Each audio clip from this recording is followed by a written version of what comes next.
ৰঙিয়াৰ মধুকুছিৰ মৃদুল কলিতা নামৰ এজন যুৱক সন্ধানহীন। চলিত মাহৰ ২২ নৱেম্বৰৰ পৰা সন্ধানহীন হৈ আছে ৰঙিয়াৰ মধুকুছিৰ মৃদুল কলিতা নামৰ এইজন যুৱক। মৃদুলক বিচাৰি পৰিয়ালে দিন ৰাতি একাকাৰ কৰিছে। ৮টা দিন হ'ল তাৰ একো খা খবৰ নাই। মৃদুল বিশেষভাৱে সক্ষম, তাৰ বুজা শক্তি কম, কথা ক'ব নাজানে। ওচৰতে ৰাস চলি আছিল ২২ নৱেম্বৰৰ দিনা। ঘৰলৈ আহিছিল আলহী। বৌয়েকৰ লগত পুৱা একেলগে ভাত খাইছিল মৃদুলে। কিন্তু তাৰ পিছৰ পৰা হঠাতে ক'ত নোহোৱা হ'ল একো গমকৈ নেপালে পৰিয়ালৰ লোকে।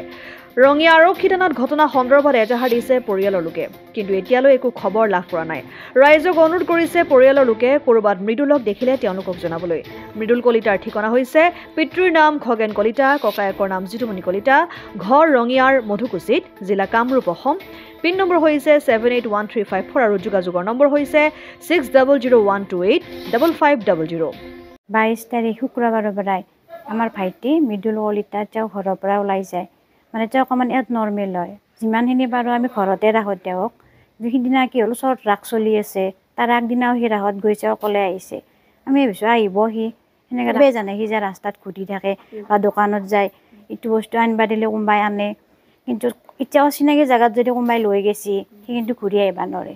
সি মোৰ লগত ভাতো খাইছে, ভাত খাই উঠি ৰাস্তাত ফুৰি আছে।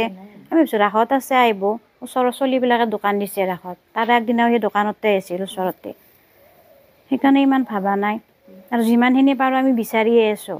থানাত দিয়া গৈছে, দিছে।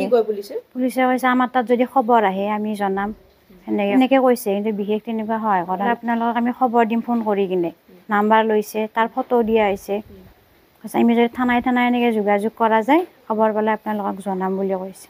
গাঁও মধুকুছি, ডাকঘৰ মধুকুছি, থানা Rangia, pin number 781354, phone number 6001285500। তেওঁৰ নাম শ্ৰী খগেন কলিতা, তেওঁৰ নাম শ্ৰী জিতুমণি কলিতা। না সি এড্ৰেছ ক'বা জানে, নে কোনোবা সুধিলে ভালকৈ কথা ক'ব পাৰে। হয়তো আমাক জানি শুনি কিনে কষ্ট দিবৰ কাৰণে বোলো ৰঙে চাওঁ, সেনেকুৱাও হ'ব পাৰে। নহয় ইমান দিন বিচাৰাৰ পিছত একো পঢ়ে নাই, কিবা এটা হ'লেতো পঢ়লা আকৌ। ইমান থানাত দিয়াগে ক'তো একো খবৰেই নাই।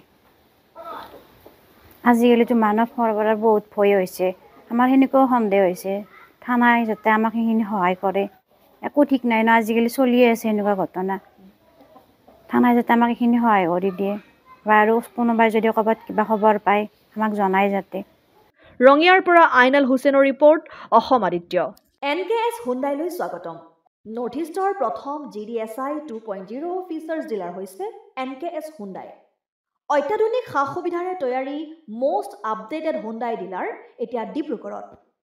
আমাৰ NKS হুণ্ডাই ডিলাৰত open sales consulted room, customer ৰুমৰ লগতে পুৰণি গাড়ীৰ এক্সচেঞ্জ ফেচিলিটিও ৰখা হৈছে।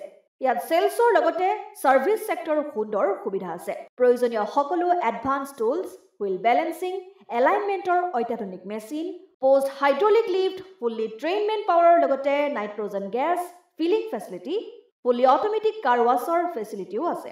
লগতে NKS হুণ্ডাই ডিলাৰে কাষ্টমাৰসকলৰ সুবিধাৰ্থে মোবাইল ছাৰ্ভিচ ভেনৰো ব্যৱস্থা ৰাখিছে, য'ত হাইড্ৰলিক লিফ্ট, ৱাশ্বিং facility, wheel balancing, tyre pressure check কৰাৰ লগতে বহুখিনি সুবিধাই উপলব্ধ আছে।